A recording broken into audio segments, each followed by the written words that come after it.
ময়নাগড় বাংলার অন্যতম প্রাচীন জনপদ। একসময় এই ময়নাগড়কেই কেন্দ্র করে বিকশিত হয়েছিল বাংলার সংস্কৃতির ইতিহাস। ময়নাগড় আজও জলে ঘেরা একটি বিচ্ছিন্ন দ্বীপ। কালিয়াদহ ও মাকড়দহ নামে দুটি পরিখা আজও বিচ্ছিন্ন করে রেখেছে ময়নাগড়কে মূল ভূখণ্ড থেকে। এই রাজ্যের মানুষদের আজও যাতায়াতের প্রধান মাধ্যম নৌকা। জন্ম থেকে মৃত্যু সবই আবর্তিত হয় এখানে নৌকাকে কেন্দ্র করে। বর্তমানে এখানে রাজপরিবারের ৬ জন সদস্য পরিবার নিয়ে বসবাস করেন। প্রত্যেকেরই যাতায়াতের জন্য রয়েছে নির্দিষ্ট ঘাট, রয়েছে নির্দিষ্ট নৌকা। তবে বাইরের পর্যটকদের জন্য একটা ছোট্ট খেয়ার ব্যবস্থা করে রেখেছেন এখানকার মানুষরা। ময়নাগড়ের সঙ্গে জড়িয়ে রয়েছে এখানকার অধিষ্ঠাত্রী দেবী রুক্মিণীর উপাখ্যান। ধর্মমঙ্গল খ্যাত লাউসেনের কাহিনী আজও ঘুরে মানুষের মুখে মুখে। এই রাজবংশের উত্থান হয় ১১ শতকে পাল ও সেন বংশের পরবর্তী সময়ে। এমনকি মুঘল ও ব্রিটিশ আমলেও ময়নাগড় স্বাধীনভাবে মাথা তুলে দাঁড়িয়েছিল, আজও আছে। জেট যুগে নেট স্পিডে মানুষ যখন ছুটে বেড়াচ্ছে, তখন ময়নাগড়ে পা রাখলেই বোঝা যায় সময় যেন কেমন থমকে দাঁড়িয়ে আছে এখানে। সময়ের কোনো প্রভাব আজও স্পর্শ করতে পারেনি পূর্ব মেদিনীপুরের ময়নাগড়কে। কিন্তু কেন? উত্তর দিলেন রাজপরিবারের বর্তমান সদস্য কৌশিক বাহুবলীন্দ্র।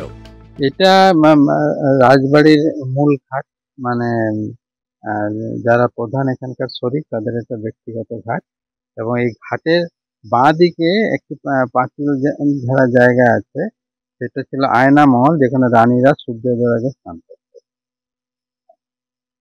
আর একটা এখানকার বৈশিষ্ট্য হচ্ছে যে এই যে নৌকো, যে যার ব্যক্তিগত নৌকো রয়েছে, ঘাট রয়েছে, সূর্যাস্তের পর, বিশেষ করে আপনার অন্ধকার নেমে গেলে বা রাত 10টার পর পরিবারের সবাই কিন্তু ভেতরে চলে আসে এবং তাদের নৌকোগুলো কিন্তু সব এদিকে চলে আসে। কোনো নৌকোই নিরাপত্তার ক্ষেত্রে ওইদিকে রাখা। জল আর জীবন মিলেমিশে একাকার হয়ে রয়েছে এখানকার প্রতিটা প্রাণের স্পন্দনে।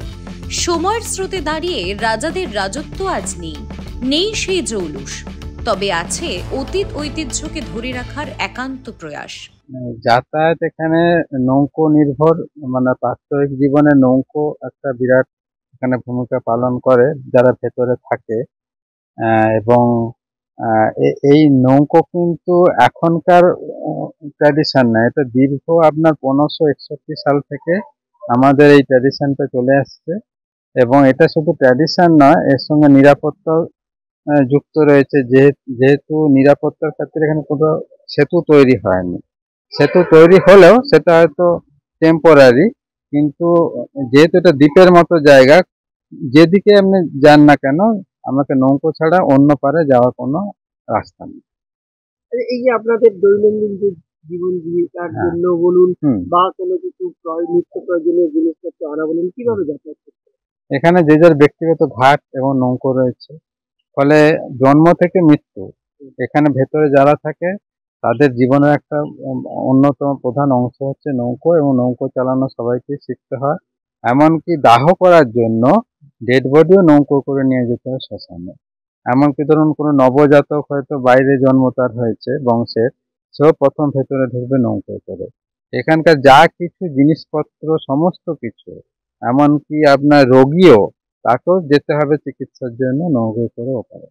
ছোটবেলা থেকেই নৌকো? হ্যাঁ, এটা একটা জন্মগত, এটা সকলের একটা মানে কি বলবো, যোগ্যতা থাকতে হবে তাকে নৌকো চালানো।